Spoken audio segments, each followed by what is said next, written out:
सूर्योदय के 1 घंटा पहले हम उठेंगे। देखो हमारी प्रार्थना मानना। तो इस समय सूर्योदय कई बजे होता है? लगभग 6 बजे, 6:30 बजे गुरुदेव। 6। आप 5 बजे उठ जाइए और उठ करके सबसे पहला कार्य कीजिए, पृथ्वी के चरण स्पर्श कीजिए, भूमि के चरण स्पर्श कीजिए। और फिर आप जिस आसन पर बैठे हैं, देखो ध्यान से हमारी तरफ सुनना, जिस आसन पर बैठे हैं, जिस पे शयन किए थे, जिस सैया पर सोए थे, पृथ्वी को प्रणाम करने के बाद उसी सैया में 5 मिनट केवल बैठ जाइए और 5 मिनट बैठकर 5 संतों का नाम ले लीजिए। जैसे हम लोग श्री स्वामी हरिदास जी की जय, हरिवंश महाप्रभु की जय, हरिराम व्यास जी की जय, नागरीदास जी की जय, श्री ध्रुवदास जी की जय, 5 संतों के नाम याद कर लीजिए। इसके बाद नीचे उतरिए और पहले जो अपने माता पिता, अगर वो शयन कर रहे हैं तो कोई बात नहीं है, अगर वो शयन नहीं कर रहे हैं तो पहले जाकर माथा रखकर उनको प्रणाम कीजिए।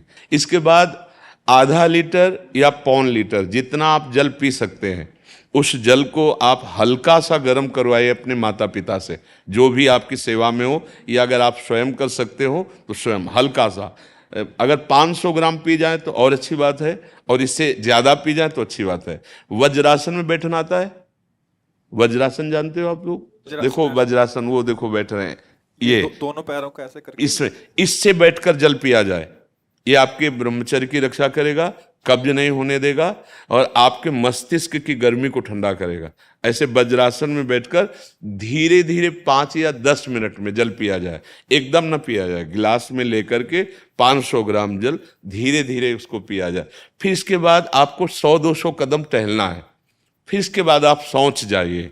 शौच अगर आपका पेट साफ हो जाता है, अगर नहीं साफ होता है, कोई ऐसी परेशानी लगती है, तो 1 चम्मच ईसबगोल की भूसी और छोटी हर का आधा चम्मच अगर रात्रि में दूध से या पानी से ले ले तो वो बार बार शौच नहीं लगाएगा, पर आपकी आंतें साफ हो जाएंगी। शौच जाने के बाद स्नान करें और फिर तुरंत, अगर आपको व्यायाम आता है तो करे, नहीं तो सीधा सरल बात होती है, 20 बार बैठ जाए बैठक और 10 बार लेटने वाली दंड।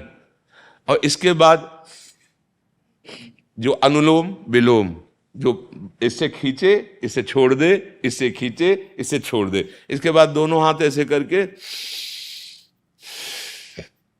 7 बार ऐसे करे, सीधा खींचे और सीधा छोड़ दे। इतना ही तुम्हारे लिए प्राणायाम की आवश्यकता है। अब अपनी दिनचर्या में लग जा। जो पढ़ाई का कार्य दिया गया है, आगे तुम्हें और भजन की बात हम नहीं कह रहे, जो पढ़ाई का कार्य दिया गया है वो भगवान की ही पूजा है। आपकी दिनचर्या जो आपको अपने गुरुजी या टीचर जी को जाके प्रमाणित करनी है, कल जो पढ़ाई गई थी आज के लिए, वो आप सुबह सुबह उस समय व्यायाम के बाद, तो आप देखना आपकी स्मृति बहुत प्रवीण हो जाएगी।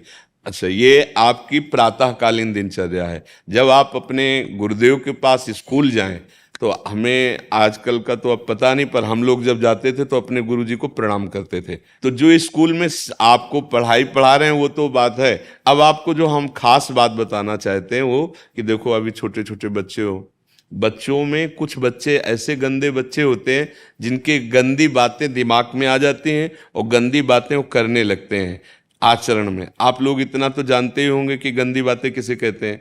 आप लोगों के पास अगर मोबाइल है तो कभी गंदी बात देखना नहीं। कोई भी बच्चा अगर गंदी बात दिखाए तो अपने टीचर से या अपने माता पिता से जाके शिकायत करनी चाहिए, वो बहुत हानिकारक होती है। कभी कोई भी गंदी बात अपने द्वारा नहीं होनी चाहिए। अभी आप नवीन जीवन धारण किए हुए हैं, आप भगवान की प्राप्ति, देश की भक्ति और बहुत अच्छे अच्छे पदों में जा सकते हैं। अच्छे पवित्र आचरण और पवित्र संस्कार। ब्रह्मचर्य के लिए गंदे बच्चों का संग त्याग करना, गंदी कोई ऐसी हरकत सिखावें या बात सिखावें तो उसको सुन करके छुपा नहीं लेना, तुरंत अपने टीचर से बताना या अपने माता पिता से बताना, और ऐसे बच्चे का कभी संग नहीं करना। और रात्रि के सोते समय ये जरूर ध्यान देने वाली विशेष बात है, रात्रि के सोते समय जो भगवान का नाम प्रिय, जैसे इन लोगों ने आप लोगों को बताया राधा वल्लभ श्री, तो सोते समय बस प्रार्थना करो कि हे प्रभु, आज दिन हमारा जो भी गलती हुई हो वो हमको आप प्रार्थना करते हैं कि आप हमें समझाओ क्या हमसे गलती हुई। अगर पूरी दिनचर्या में ऐसा लग रहा है हमसे कोई गलती नहीं, तो भगवान सुबह से अभी तक हम सोने जो जा रहे हैं ये पूरा समय आपको समर्पित। आप देखना इसका फल देखना, एक तपस्वी की तपस्या का जो फल होता है ना उसका ये फल मिलेगा। और सोते समय बस राधा वल्लभ श्री हरिवंश, राधा वल्लभ श्री हरिवंश, इधर उधर ना सोचते हुए, ना मोबाइल देखते हुए, ना कोई गंदी बात मन में, और चुपचाप सो जाइए। और जब फिर सुबह उठे तो फिर ऐसी दिनचर्या।